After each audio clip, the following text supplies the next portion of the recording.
when life was lonely. Once I was 20 years old.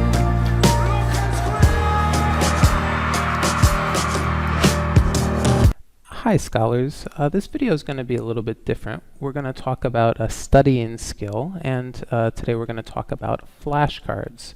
So how can we use flashcards to help us study?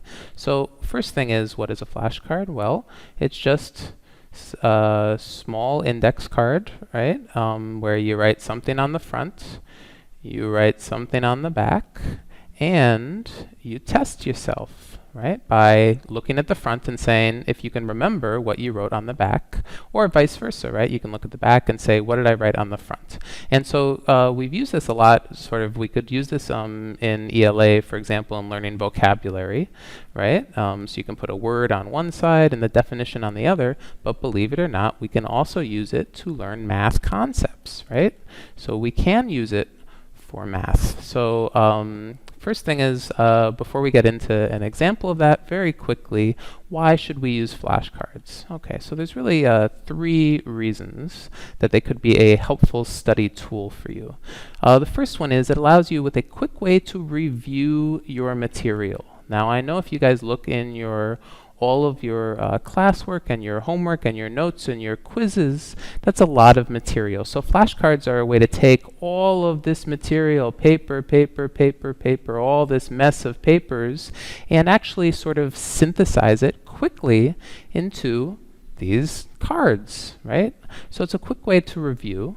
It's also nice because it allows you to sort of remember key ideas or concepts or procedures, and this is where we can use flashcards to memorize some things, right? Now clearly if I memorize, for example, I could memorize y equals mx plus b, and I don't know what it means. That's not useful, right? So we want to, when we're thinking about memorizing, we want to make sure that we understand what it is that we are memorizing. What its use is, where it shows up in different types of problems. Okay, and the third reason is because it allows us to do sort of like a quick check all throughout the day. So if I have a bunch of flashcards in my pocket, right, and I'm waiting for the subway or the BART, and I can take them out, right? I can just take them out and very quickly just take a look at them and test myself and test myself and test myself. And it could be 2 or 3 minutes, right? In fact, we want to, our aim should be for 5 minutes, at least 5 minutes, but that's really all you need is 5 minutes every night. It's important to just review the work that you did, right? So your brain is this thing, there's your brain, right? And the more that you go back to things you learned and return to them and return to them, the stronger the connections become inside your brain, right? So if I review something 2, 3, 4, 5 times, I've learned it, right? It's not going to leave me. And this is just like flexing your muscles, right? This is just like going to the gym and doing push-ups, okay? That's the one way you can think of flashcards. Flashcards are just like doing push-ups with your brain, okay? All right. So let's just take a look at 2 quick examples of how we could use flashcards. I hope my children come and visit once or twice a month.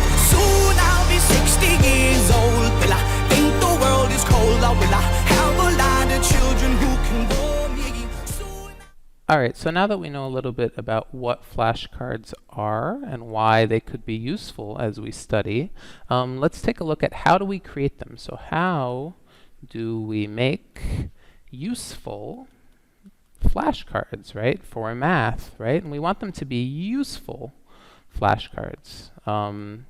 We don't want to, this isn't just a project that we're asking you to do it, and then you do it, and then they sit in your backpack for the next 6 months, and then you throw them away, right? That doesn't make a lot of sense. That's kind of a waste of time. We really want to explore and see, is it possible to actually create a study tool that will be useful to you, right? That will improve your understanding of math, that will improve your test scores, that will improve what you understand in terms of doing your homework, that will help you become very successful in math, right? This is our goal. So let's do one example of what we could put on it. So we know that we can rewrite 5 minus 7 in 3 different ways, right? So one thing that we could do is we could make a flashcard where here's the front of our flashcard, and I would write on it, one side of it, 5 minus 7, 3 ways. Okay, so this would be the front of my flashcard. And then, what would I write on the back? Well, here's the back. I could actually just list 3 ways that I know to rewrite 5 minus 7. Well, I know that when I subtract, it's the same thing as adding a negative 7, right? So that's one way. I also know that if I'm adding 2 numbers, I could add them in any order I want, right? That's the commutative property of addition. So I could also rewrite this as a negative 7 plus 5. And I also know, if I take my 5 minus 7, I could factor out a negative value, a negative 1, from each of these terms. And what would be left? Well, 7 minus 5 would be left, right? And we can double check that by using the distributive property, and you'll see that they're all the same, okay? So the important thing here is that what's important about this particular flashcard, right, is I'm not writing 5 minus 7 on one side and then negative 2 on the other side. I could do that, right? But that's less sort of useful because we can always figure that out, or we can go to our calculator, or we can reason about it. But here, this allows you to say, when you're using it to study, this allows you to start with 5 minus 7 and then think in your mind, how else could I rearrange those, right? And then you check yourself, right? You see if you can do it, and if you can't get them all, that's fine. It's low pressure. You just go to your back and you say, oh, that's right. This way, I could rewrite it this way, or I could rewrite it this way or this way, right? Great. So let's try one more. So another example of how we could use our flashcard would be to use it sort of with a little bit like a definition. And in math, when we talk about our definitions, it's important to have an example. So for example, let's say that I want to write on one side of my flashcard the distributive property and factoring, right? Okay, so this could be on one side of my flashcard. So this could be on the front. And now on the back, it's helpful to write an actual example. Right? So I could actually write the example, 3x plus 2 equals 3x plus 6, which it does. We've gone over this a little bit before, right? And I could say that to move from here to here is the distributive property, and to go from this direction to this direction is factoring, right? Now notice, I didn't write the definition of factoring. You could if you want, right? You could, right next to factoring, you could write something like to rewrite as multiplication, right? As a product. That's what the definition of factoring is. But what's nice is this is just an example, right? A numerical example that gives you the big idea of what is the distributive property. Well, the 3 is distributed to both the x and the 2. And what is factoring? Well, you take something that's a sum, right? You take something that is a sum, and you rewrite it as a product, right? And that's the big idea with factoring. So this is a really nice way to capture this material. Okay, so that's fine. We can do all of that. We can make our flashcards. And now the real question is, what do I do with them? So, for example, I have now a pile of flashcards. Let's say I have 10 flashcards. Here they all are. They have something written on the front and the back. And what do I do with them?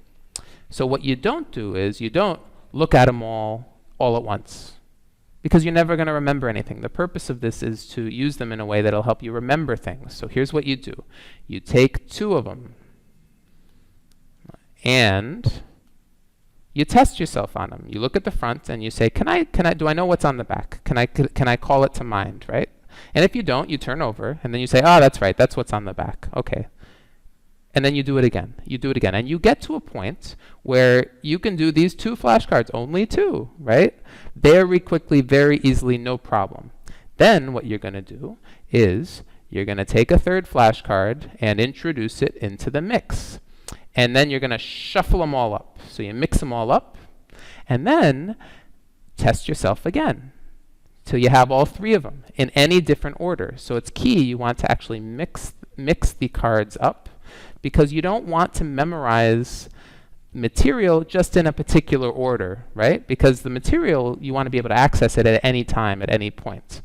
And what do you think after you've done 3? Well, repeat, right? Let's add another card into the mix and mix them all up and learn them all, right? And you'll notice that these, well, as you do this over and over and over again, these ones are going to get really easy because you're going to be recalling what's on the back of these often, more and more and more often.